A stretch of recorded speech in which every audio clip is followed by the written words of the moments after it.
Guys good evening welcome to another vlog. আৰু কেমেৰাটোতো ঠিকে আছে, কোৱালিটি ঠিক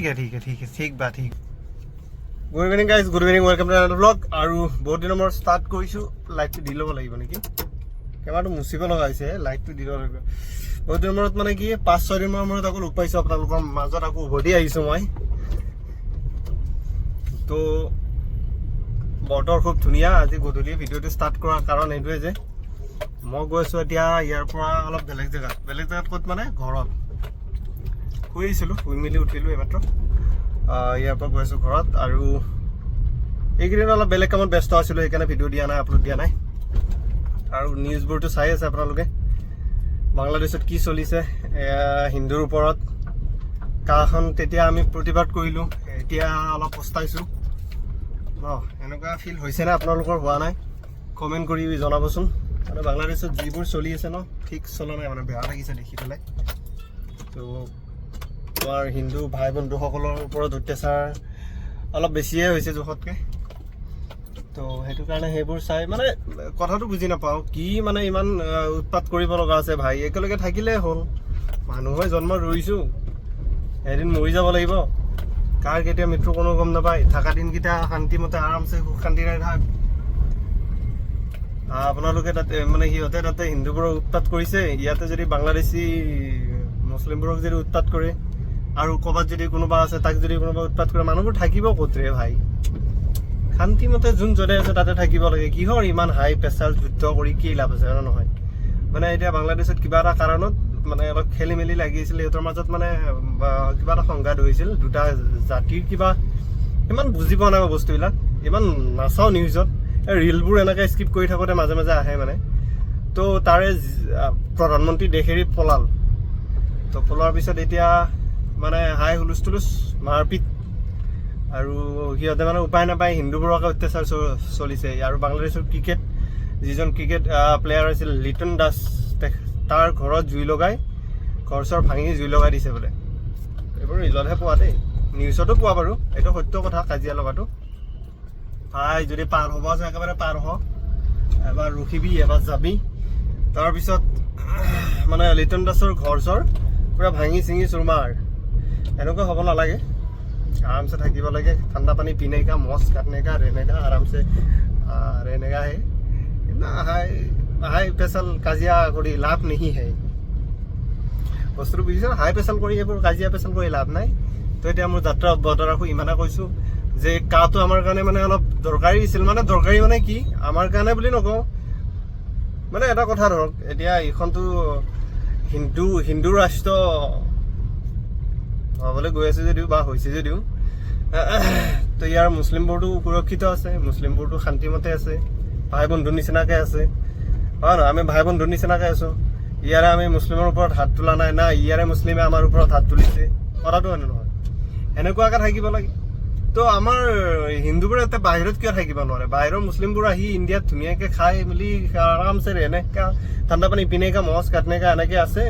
তো আমাৰ হিন্দুবোৰে বাহিৰত কিয় থাকিব নোৱাৰে? That's it important matter. এইটো মানে ডাঙৰ কথা হৈ গৈছে। সিহঁতেও নিজৰ বল প্ৰয়োগ কৰিব লাগে না, আমি আছোঁতো। তো যি নহওক বাৰু, এতিয়া যাত্ৰাটো মই অব্যাহত ৰাখোঁ দিয়ক। আৰু মোৰ ইয়াৰ বেক কেমেৰাৰ কোৱালিটি অলপ বৰষুণ দি আছে, চিকমিকিয়া কেমেৰাৰ কোৱালিটি দেখিছে? খুব সুন্দৰ ভাই। গেলেক্সি আইফোনে পাত্তা নাপায় এইটো কেমেৰাক মই চেলেঞ্জ কৰিছোঁ। আইফোনে যদি পাত্তা পায় মোক ক'ব। জুম কৰি দিছোঁ, চাওক। ফ'কাছ কৰ না ভাই, ফ'কাছ কৰ।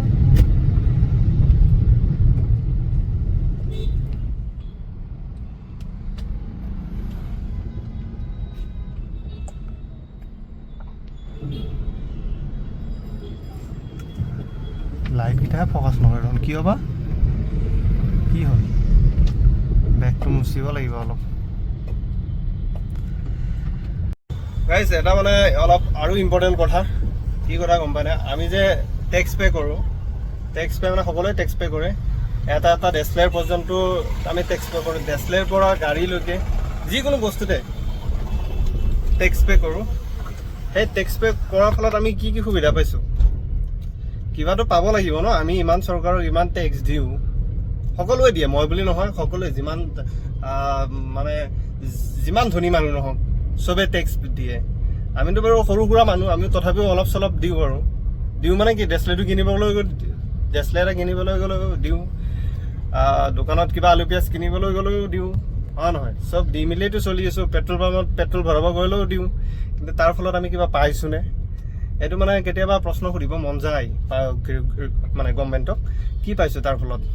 চাব হা, না আমাৰ দেশত শিক্ষা ব্যৱস্থা ভাল, না আমাৰ দেশত মেডিকেল সেৱা ভাল, স্বাস্থ্য কেন্দ্ৰবোৰ ভাল, না আমাৰ দেশত যাতায়াত ব্যৱস্থাটো ভাল, না চিটি বাছৰ সা সুবিধা ঠিক আছে, না STC ঠিকমতে চলে, না আমাৰ দেশত ৰাস্তা ভাল, না ইলেক্ট্ৰিচিটিৰ বিল ফ্ৰী।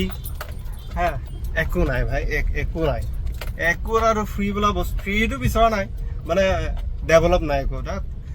ৰাস্তাৰে মই কথা কৈছোঁ, ৰাস্তা দি আহি এইটো এটা বাৰু কোনোবা ৰাস্তা বুলি ক'বনে ভাই? মই কৈছোঁ এইটো গুৱাহাটী স্মাৰ্ট চিটিৰ ভিতৰতে চলাই আছোঁ দেই এইখন গাড়ী, মই ক'তো নাই। এইখিনি আপুনি দেখাবলৈ মন কৰিব, এইটো লখৰা লেন। আপুনি পল্টন বজাৰৰ ফালৰ পৰা আহিলে এইটো লখৰা ৰাস্তা যাব পাৰি। মানে এইটো দি গৈ আছোঁ মই, এই অৱস্থা চাওকচোন, ৰাস্তাই চাওক না, কি গাতা ভাই। এইটো দি মই কণ্টিনিউ 2 মাহ আপ ডাউন কৰি আছোঁ, এনেকুৱাই পাইছোঁ 2 মাহৰ পৰা। এনেকুৱা ৰাস্তা, এনেকুৱা সা সুবিধা লৈ পেলাই যদি আমি আকৌ টেক্স দিব লাগে, চ' তেতিয়াহ'লে গাত লাগে বস্তুবোৰ, হয় নহয়? সা সুবিধাৰ নামত একো নাই, চব বস্তুৰে দাম বেছি, চব বস্তুৰে টেক্স বেছি।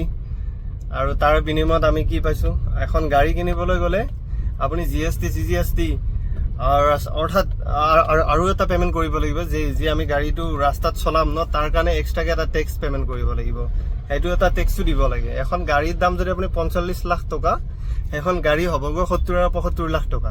অৰ্থাৎ সেইবোৰ চব চৰকাৰক দি মিলি 75 লাখ হয়। 45 লাখৰ গাড়ী এখন কিনিবলৈ গৈ আপুনি 75 লাখ টকা দি অন ৰোড প্ৰাইচ ওলাই আনিব লাগিব, ঠিক আছে? তো তাৰে বিনিময়তো আপুনি আকৌ টোল টেক্সত টোল দিব লাগিব। এইবোৰ মানে আমাৰ ভাৰতবৰ্ষৰ নিয়ম আৰু কি ক'ম আৰু। এখন বোলে বিশ্বগুৰু হ'বলৈ গৈ আছে, দেখিছেনে ৰাস্তাৰ অৱস্থা? বিশ্বগুৰু হ'ব, মই দেখালোৱে প্ৰুফ, আৰু আগত দেখাম নেকি? চাব ইচ্ছা আছে, দেখাই আছোঁ। বহুত দূৰলৈ ৰাস্তাটো বেয়া আছে ভাই। এটা কথা ক'ব গ'লে, পেট্ৰলৰ অৰিজিনেল দাম 37 নে 38 নিউজত পাইছিলোঁ আজি।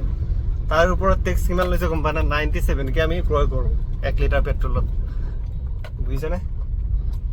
কি কম, এখন বোলে বিশ্বগুৰু, আমাৰ কিছুমান অন্ধভক্ত কয়।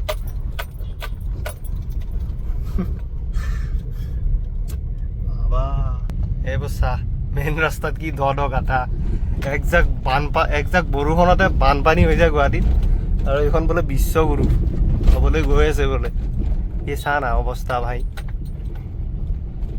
আমাৰ গাঁৱৰ এই খেতি বাতি কৰা ৰাস্তাটো, যিবিলাকেদি মানে গৰু নিয়ে, ট্ৰেক্টৰে নিয়ে, সেইবোৰ ৰাস্তাই কিজানি অলপ ঠিক ঠাক আছে নেকি? আমাৰ এই স্মাৰ্ট চিটিৰ অৱস্থা দে আৰু এনেকৈ পাৰ হৈ ল'ব বেয়া ৰাস্তাখিনি।